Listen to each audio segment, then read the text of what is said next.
عزیز همکاسبان من امروز همه ما شما سرجم شدیم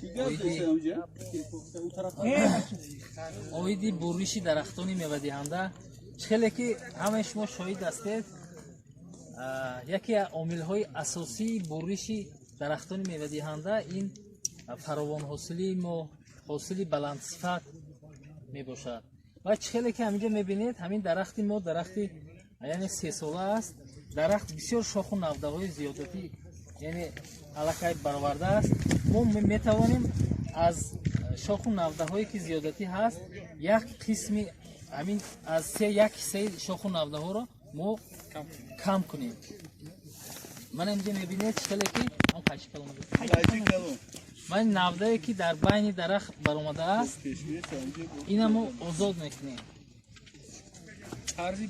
طرز بوریش حتما ما قیچی باقی تیز داشته باشیم که باقی وقتی که قیچی میکنیم نوده رو قیچی مایده رو گیرید مقصد نوده آسیب نیوه دورتر نزدیکتر از تنه من همین خیلی شاخه که از تنه که برآورده شده است نوده نگاه کردن در کار که همین نوده رو از تنه یعنی نوده حاصل دهنده گذاشته قیچی نماییم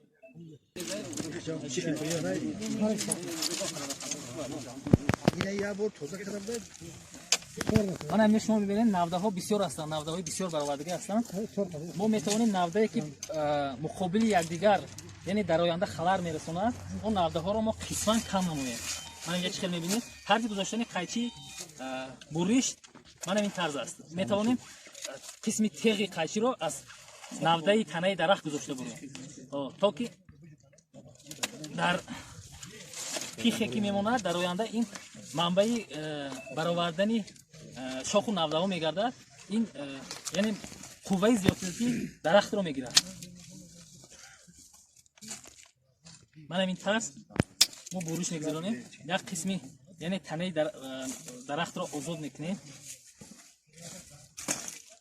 من این نوده‌چه‌ای که برآورده شده است این نوده‌چه بی حاصل است من همین خودش از خود درخت نوده درخت دیگر نمود رو داره این فقط از حساب ریشه درخت زندگی میکنه در آینده قوه زیادتی رو میگیرد تمام پیخچاکوش هم میگیری بروش نه پیخچاکو اقسی حاصل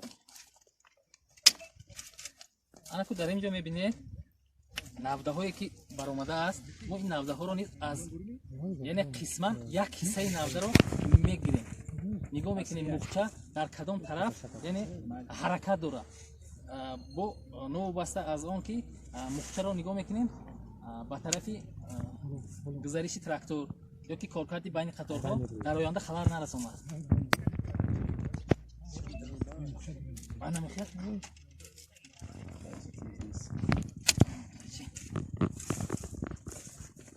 من اینجا در اینجا میبینید دو نوده با هم مطابق مقابل برآورده شده است ما میتوانیم این را یک تاش را از یعنی تنه اساسی نابود کنیم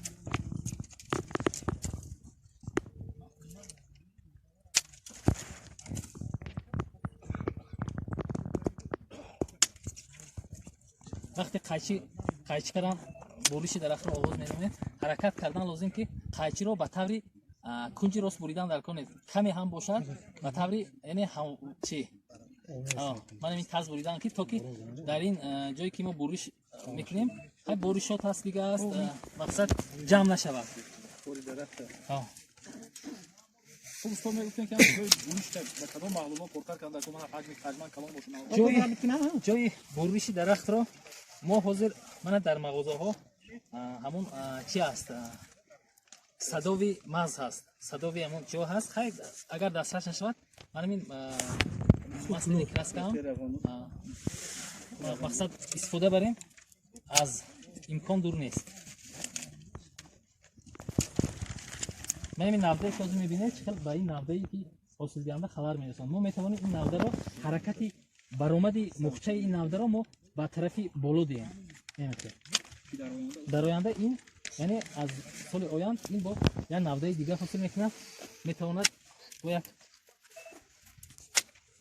тарафи кор ҳамин аксарият ки дарахтона то як қисми боғҳои мора ҳам хеле ина ҳам ҷош бурид ҳамин мумкин аст дарахти себ ин ҳамин ай дарахти калон вақте ки ҳосил надода ҳамира айни ҷош буридсан мумкин аст ҳосил надода кишиданда ай ака айну ҳисоб мешавад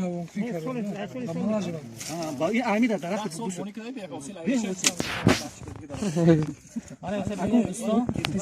бинед пих монда зарурият надорад дар боғ манин пихо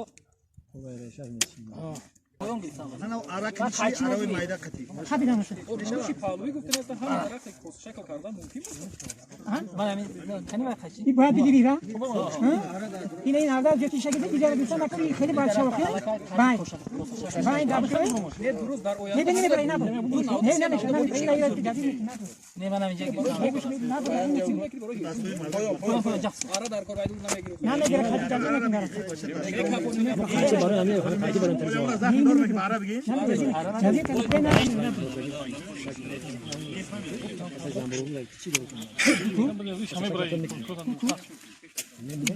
чили ки боғдора буридесен ҳаракат кард ана ба ҳузур бевоша мечини манам инҷа мо нигоҳ мекунем навдаи ки дар ҳамин гузоштем манам ин навдаҳо дар ҳақиқат ҳуҷбо наст кардан ба якдигар қобил аст наздик ҳастанд дар оянда инҳо мешаванд яъне халал расонанд ин метавонем мо ҳамин навдара аз ҳамин поён ин гирем هم تا بس بشی. قنچه ما را استاد زور داده گاهی شما بگین نمی. سال بعد همه برادر. شاید کنید. باید راست کنید. باید دانی خیلی باید اینجا بتونید جمع راست کنید. اوزور. من نبوده از این طرف دادم این باید نمیره. من این نبوده. میتونه با این طرف مال کنه. خیلی این سال حاصلش میگیره. سال دیگه با اینجا میگیره. مقصد در دویم سال چی نمیگه؟ نه چی باید بکنم؟ بوریشی درختانی این سال حاصل ایو بهتر البته بهتر میگیره. درخت برای ایزون نمیشونه. شو که چی؟ برادر